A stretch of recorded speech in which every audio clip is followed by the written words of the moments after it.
Good morning बच्चों, आज मैं आपको एक्सरसाइज 3.3 पढ़ाने वाला हूं, तो ज़रा ध्यान दें।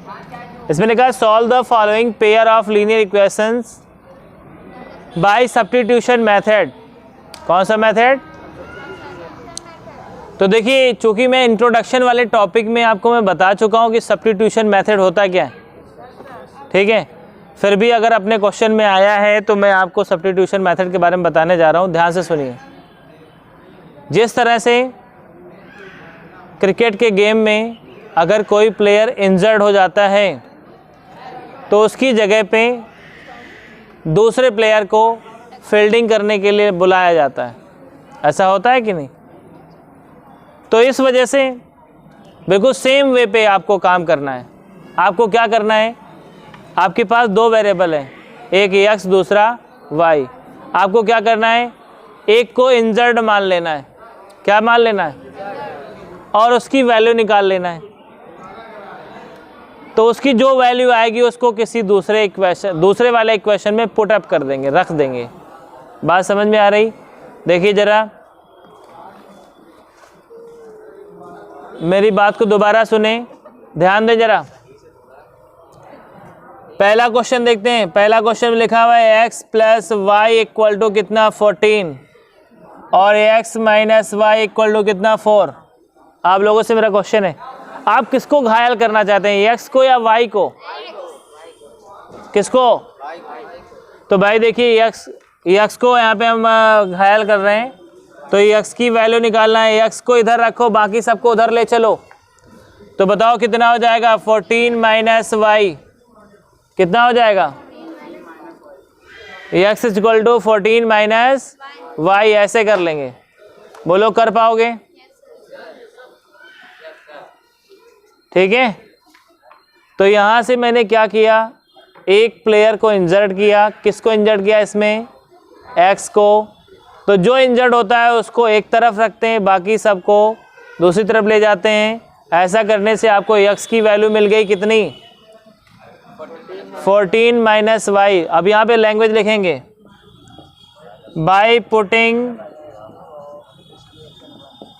The value of x in equation second. बेटा ध्यान दें, अब इसी में बच्चे क्वेश्चन पूछ सकते हैं कि सर क्या हमेशा ऐसे ही करेंगे? क्या दूसरे इक्वेशन में किसी को इंजर्ड नहीं कर सकते? कर सकते हैं। आप दूसरे इक्वेशन से अगर वैल्यू निकालते हैं तो फिर पहले में रखना पड़ता, ये नियम है। ठीक।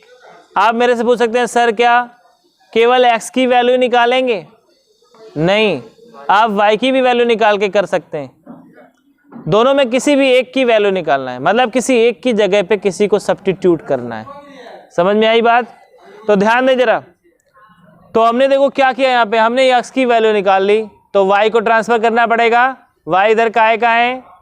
बोलो y यहाँ पे काहे का है? प्लस का उधर जाके काहे का हो जाएगा। इसीलिए x की वैल्यू क्या आ गई? 14 माइनस वाई। आओ दूसरे इक्वेशन की तरफ बढ़ते हैं। दूसरा इक्वेशन अपना क्या था? ये पहला था और ये दूसरा था। दूसरे में देखो ये x लिखा है ना पहले, बोले x की जगह क्या लिखोगे? 14 माइनस वाई। ये जो आपका 14 माइनस वाई आया यही तो रखोगे। तो आपने x की जगह लिख दिया 14 माइनस वाई, और माइनस में देखो ये y और गिवन था, कहाँ गया? ये। तो आपने ये y माइनस कर दिया, इक्वल टू क्या लिख दिया? 4। बोलो आ रहा है इतना समझ में? आगे बढ़ते हैं भाई। y कितने y? काहे के? ये 14 जाके उधर जाके क्या हो जाएगा? 4 माइनस 14 हो जाएगा। हो जाएगा। अब देखिए 4 माइनस 14 जब करेंगे कितना आ जाएगा? -2y equal to -10। Minus minus cut जाएगा। बोलो 2 का यहाँ पे मल्टीप्लिकेशन उधर जाके क्या हो जाएगा? अब 2 से इसको काटेंगे, 2 5 जा कितना आया? तो y की वैल्यू आ गई 5। आया बेटा समझ में? देखो मैंने क्या किया, पहले इक्वेशन से एक की वैल्यू सब्स्टिट्यूट किया, मतलब एक की वैल्यू निकाली, x की निकालें चाहे y की निकालें। मैंने यहाँ पे x की निकाली और दूसरे वाले इक्वेशन में पुटअप किया, वहाँ से आपको y की वैल्यू मिल गई। अब y की वैल्यू इसी में रख देंगे। चलो भाई, तो बताओ x की वैल्यू क्या आएगी? x की वैल्यू थी 14 माइनस y। तो x की वैल्यू देखो क्या निकलेगी, 14 माइनस y की वैल्यू क्या थी, 5, तो x की वैल्यू कितनी आ गई, 9। तो इस तरह से बच्चों मेरे ख्याल से आपको समझ में आ गया होगा, सब्स्टिट्यूशन मेथड का यूज करके हमने क्या कर दिया, x और y की वैल्यू निकाल दी। ठीक है, आओ इसी के क्वेश्चन नंबर 2 में चलते हैं। इनमें सब में थोड़ा थोड़ा अलग अलग चीजें दी गई हैं, वो ध्यान देना है आपको। देखें क्वेश्चन नंबर इसका 2 है, s minus t equal to 3। पहला इक्वेशन ये है। दूसरा इक्वेशन क्या है, s upon 3 plus t by 2 equal to 6। ये इक्वेशन नंबर 2 है। अब आपको डिसीजन लेना है, बोलो बच्चों किसकी वैल्यू निकालना चाहते हो, s की। तो अगर s की वैल्यू निकालना है तो उधर किसको भगाएंगे, बोलो किसको भगाएंगे, t माइनस का उधर जाके किसका हो जाएगा, तो बताइए s की वैल्यू क्या आएगी, आएगी। अब क्या लिखेंगे language, by putting the value of s in equation, कौन से इक्वेशन में बेटा, 2, ऐसे लिख लेना। चलो भाई वैल्यू रखो, s की जगह क्या रखोगे, 3 प्लस टी अपान में क्या 3 प्लस का t अपान 2 इक्वल टू 6। बेटा ऐसे क्वेश्चन आपने 8th क्लास में पढ़े होंगे। एलसीएम लेके इनको सॉल्व किया जाता है। देखो एलसीएम कैसे लेंगे, इन दोनों का एलसीएम क्या आएगा, 6 आएगा। 3 से इसमें डिवाइड करो कितना आया, अब 2 का ऊपर मल्टीप्लिकेशन होगा तो बताओ भाई 2 का 3 में 6 प्लस 2 का t में 2t आया समझ में। आगे देखें 2 का 6 में डिवाइड करो तो 3 का ऊपर मल्टीप्लिकेशन 3t इक्वल टू 6 अपान में 1 मान के क्रॉस मल्टीप्लिकेशन कर लो, यहीं पे कर लिया। चलो भाई यहाँ 1 से करेंगे, कुछ भी करो वही आएगा। तो 6 प्लस 5t कितना हो जाएगा, 6 प्लस 5t इक्वल टू 6 6 आ रहा है बेटा। अब आगे ध्यान दें, 6 प्लस 5t इक्वल टू 36। यहाँ से 5t इक्वल टू क्या निकलेगा, 36 में 6 माइनस हो जाएगा तो कितना आ जाएगा, 30। तो t की वैल्यू निकालेंगे, क्या आएगा, देखिए 5 का यहाँ पे मल्टीप्लिकेशन इधर आके क्या हो जाएगा, डिवाइड। तो 5 से डिवाइड किया कितना आ गया, t की वैल्यू आ गई 6। बच्चों t की वैल्यू कितनी आ गई, यहाँ पे लिख दिया t इज इक्वल टू 6। अब बताओ t की वैल्यू कहाँ पे रखेंगे, क्या लिखोगे लैंग्वेज, यहाँ पे देखो s इज इक्वल टू, यहाँ पे फॉर्मूला लगाए, s इज इक्वल टू क्या था, 3 प्लस t।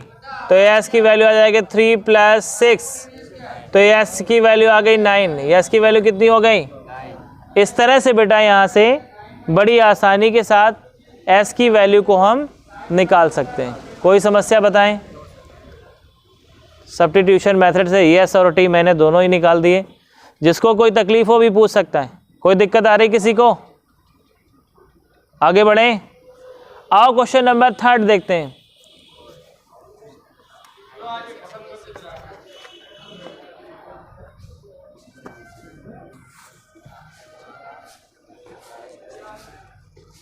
देखें जरा क्वेश्चन नंबर 3। मेरे ख्याल से 3 तो कर सकते हो आप लोग, 4th वाला बता दें। देखें जरा 4th वाला देख लें।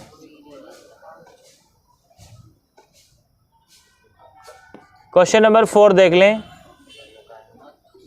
देखें जरा बेटा 4th वाले क्वेश्चन में कोई प्रॉब्लम नहीं है, आपको बस पॉइंट दिख रहा है इस वजह से समस्या आ रही है। देखो बताओ पहले क्वेश्चन क्या है, तुम्हें क्या दी गई 4th वाले क्वेश्चन में, 0.2x plus 0.3y equal to 1.3, यही है ना इक्वेशन नंबर फर्स्ट। दूसरी क्या है 0.4x plus 0.5y equal to कितना 2.3। ठीक है बेटा। अब देखिए यहाँ से आपको या तो x की वैल्यू निकालना है या तो y की। चलो भाई निकालते हैं। 0.2x is equal to 1.3 minus का 0.3y। ठीक है। अब ध्यान दो, यहाँ से x की वैल्यू निकालेंगे तो 1.3 अपान 0.2। आप अलग अलग डिवाइड भी कर सकते हैं, एक साथ भी कर सकते हैं ऐसे।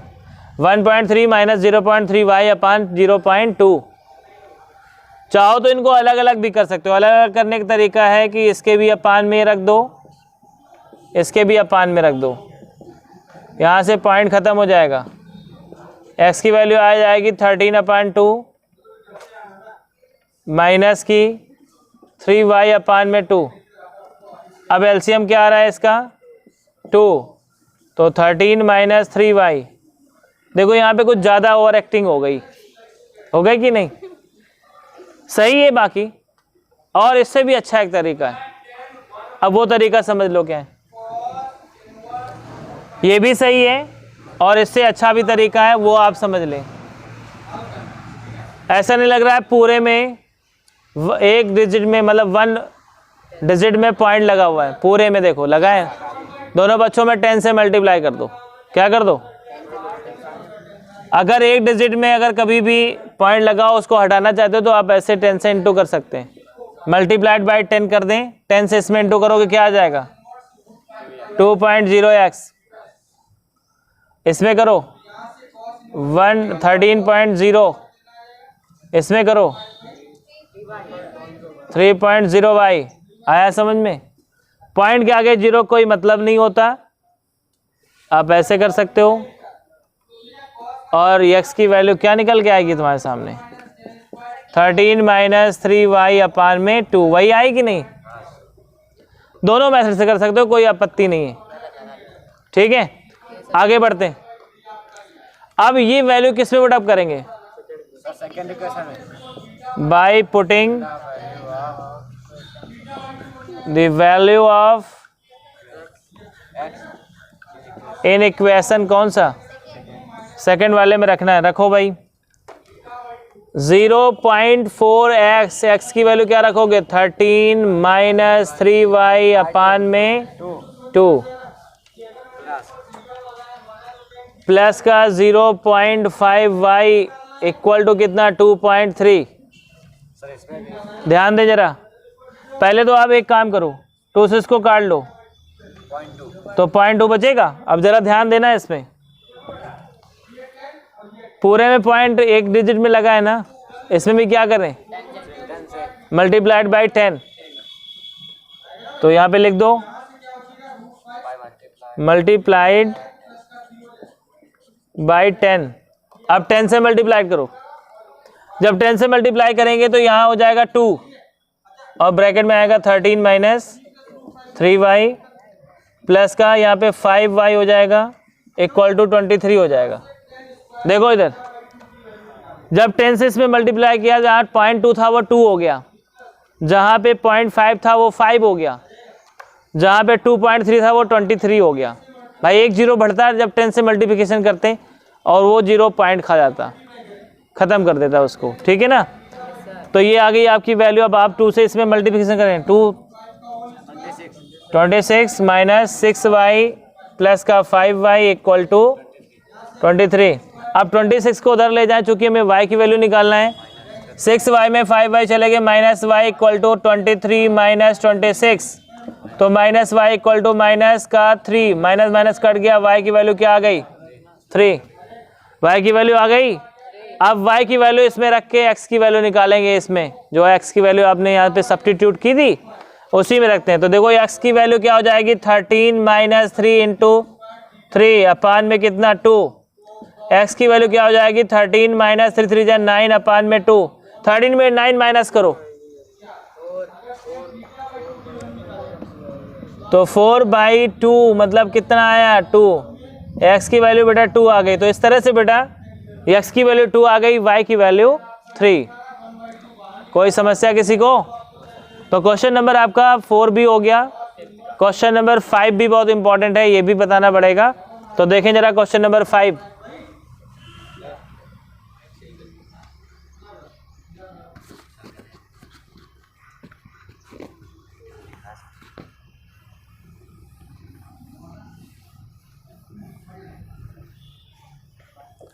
क्वेश्चन नंबर 5 देखें। बिल्कुल भी ना घबराएं। इस तरह क्वेश्चन आ जाए एक्स वाई का टर्म हो और कांस्टेंट वैल्यू ना हो, हमेशा आंसर 0 ही आता है। मतलब समझ लो मैं क्या कह रहा हूँ। एक्स वाई का टर्म हो और कांस्टेंट वैल्यू ना हो, आपने देखा है ना कि एक a x plus b y plus c is equal to 0 होता है स्टैंडर्ड फॉर्म लीनियर इक्वेशन का।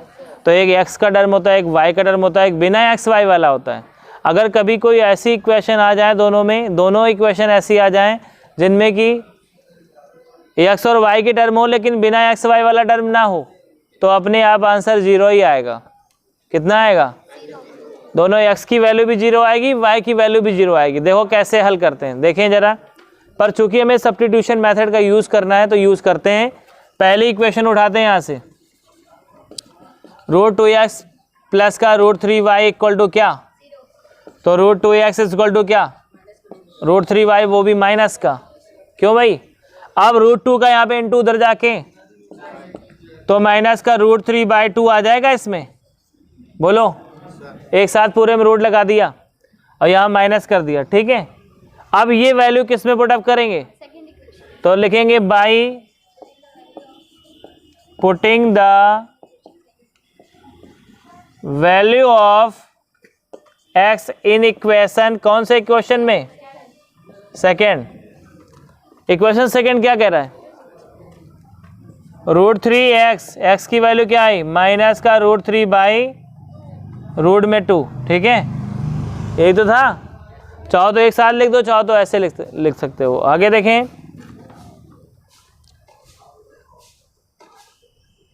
कहाँ गया दूसरे के? ये है माइनस का रूट में 8y था ना, इक्वल टू 0।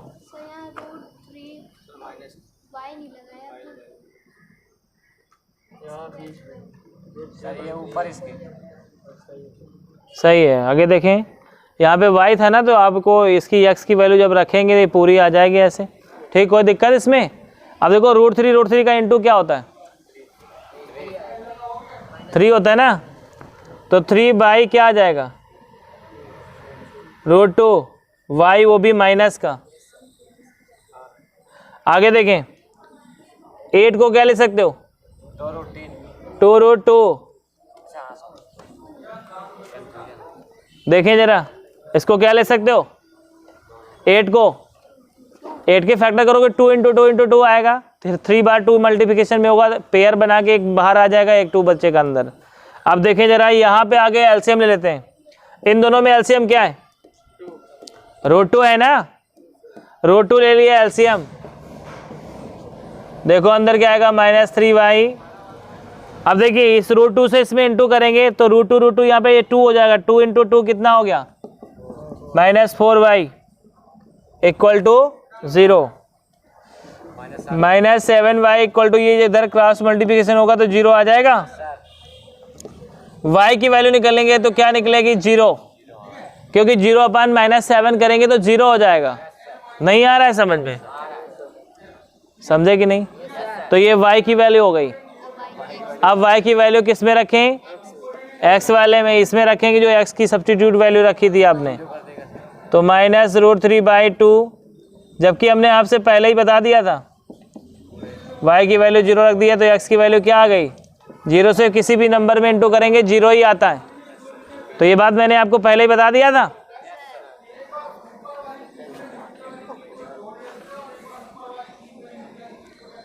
अब क्वेश्चन नंबर 6 देखें।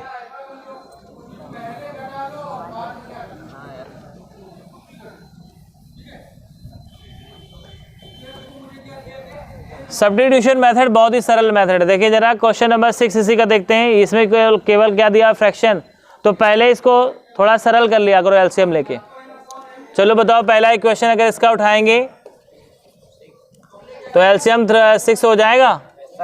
3 3 जा 9x माइनस 2 2 जा 2 5 जा, ठीक बेटा, ये तो नहीं था कुछ। इक्वल टू -2 क्रॉस मल्टीप्लिकेशन करेंगे 9x minus 10y equal to क्या हो गया -12। अब यहाँ से 9x की वैल्यू निकालेंगे -12 प्लस का 10y। बहुत ध्यान से समझे, इतना आ रहा है समझ में। अब x की वैल्यू आएगी -12 प्लस का 10y अपान में 9, ठीक है। ये x की वैल्यू आ गई। अब इसको आपको दूसरे में सब्स्टिट्यूट करना है, तो आपको दूसरा इक्वेशन भी पहले थोड़ा सही कर लेना चाहिए। चलो भाई दूसरे इक्वेशन को पहले थोड़ा सॉल्व कर लो। क्या हो जाएगा 6 2x plus 3y equal to 13 upon 6, 6 6 cut जाएगा। 2x plus 3y equal to क्या आ जाएगा ये 13। आपका ये दूसरा इक्वेशन होता है।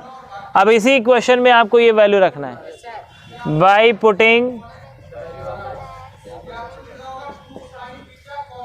By putting the value of x in equation. किस इक्वेशन में रखना है सेकेंड रखो भाई। तो 2 इंटू एक्स की वैल्यू क्या आ गई -12 प्लस का 10y अपान में 9 प्लस का 3y इक्वल टू 13, ऐसे लिखना है। चलो भाई देखो इसमें भी एलसीएम ले लो। देखो एलसीएम क्या आएगा इसमें 9, तो इसमें तो अपान में 9 था ही, तो इसका कुछ हो नहीं सकता। 2 से अंदर मल्टीप्लिकेशन करो। 12 2 जा कितना हो जाएगा -24 और प्लस का 10 2 जा कितना हो गया 20y, और यहाँ पे 9 3 जा कितना आ जाएगा 27, वो भी प्लस का 27y इक्वल टू 13 और अपान में 1 करके क्रॉस मल्टीप्लिकेशन कर देंगे। अब देखें यहाँ पे इसको सॉल्व करते हैं आगे।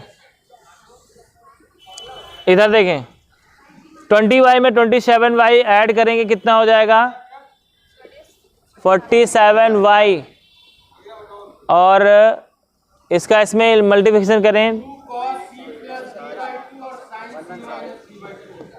117 आ जाएगा, और यहाँ से 24 इधर आके प्लस हो जाएगा, प्लस का 24, तो ये आया 47y इक्वल टू, इसको ऐड करें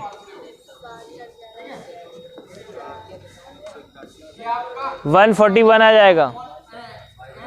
अब y की यहाँ से वैल्यू निकालेंगे तो y बराबर क्या हो जाएगा 141 अपान में 47। देखो 3 बार में आ रहा है, 47 से 3 बार में कट जाएगा। y की वैल्यू आ गई 3, ठीक है। y की वैल्यू कितनी हो गई 3। अब y की वैल्यू कहाँ पे पुटअप करेंगे, ठीक है, करो भाई। तो x इक्वल टू क्या हो जाएगा -12 प्लस का 10 इंटू कितना 3 अपान में 9, तो x की वैल्यू क्या हो गई -12 प्लस का 30 अपान में 9, तो x की वैल्यू आ गई। इसमें जब माइनस करेंगे 12 तो आ जाएगा 18 अपान में 9, 9 2 जा 18, x की वैल्यू कितनी आ गई 2। तो यहाँ पे सोल्यूशन आया x की वैल्यू 2 और y की वैल्यू 3।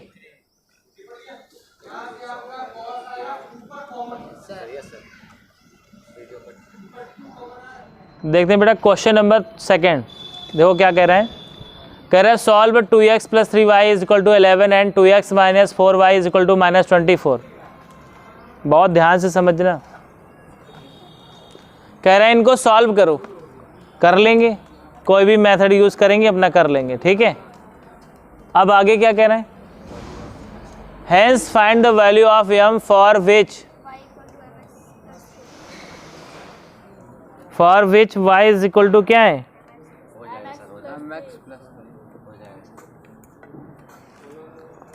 देखो बेटा for which y is equal to mx plus 3। तो देखो क्या करना है, इसको जब सॉल्व करोगे तो क्या आएगा x और y की वैल्यू आ जाएगी। चलो भाई सॉल्व करते हैं, चाहे जिस मेथड से सॉल्व करो। चलो आज अभी चूंकि हम लोगों ने कौन सा मेथड सीखा है उसी मेथड का यूज़ करेंगे। 2x plus 3y equal to 11 था और 2x minus 4y equal to minus 24 था ना।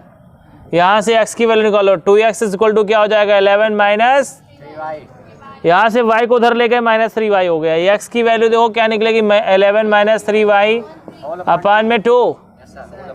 ठीक है, अब क्या लैंग्वेज लिखेंगे यहाँ पे, by putting the value of x in equation second, यही लिखेंगे by putting the value of x in equation second. अब रखो भाई सेकेंड में, तो 2 इंटू एक्स की वैल्यू क्या थी 11 माइनस 3y अपान में 2 से 2 कैंसिल कर देना, माइनस का 4y इक्वल टू क्या था माइनस 24।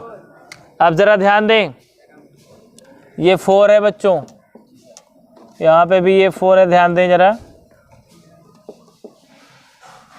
अब चूंकि यहाँ पे 2 कट गया तो क्या बचा इसमें 11 माइनस 3y माइनस का 4y इक्वल टू माइनस 24।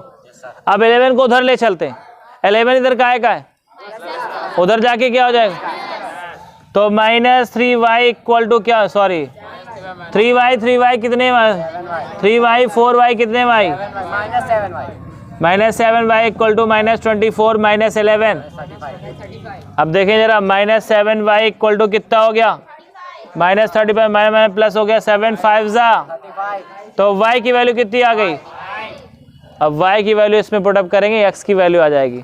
तो देखें जरा, तो यहाँ पे लिखेंगे x इज इक्वल टू क्या हो जाएगा 11 माइनस 3y था, y की वैल्यू 5 अपान में 2, तो x की वैल्यू देखो क्या हो जाएगी 11 माइनस 5 से जो 15 अपान में 2, तो x की वैल्यू कितनी आ गई माइनस 4/2 माइनस 2, x की वैल्यू कितनी हो गई माइनस 2। इस तरह से आपको x की वैल्यू मिल गई माइनस 2।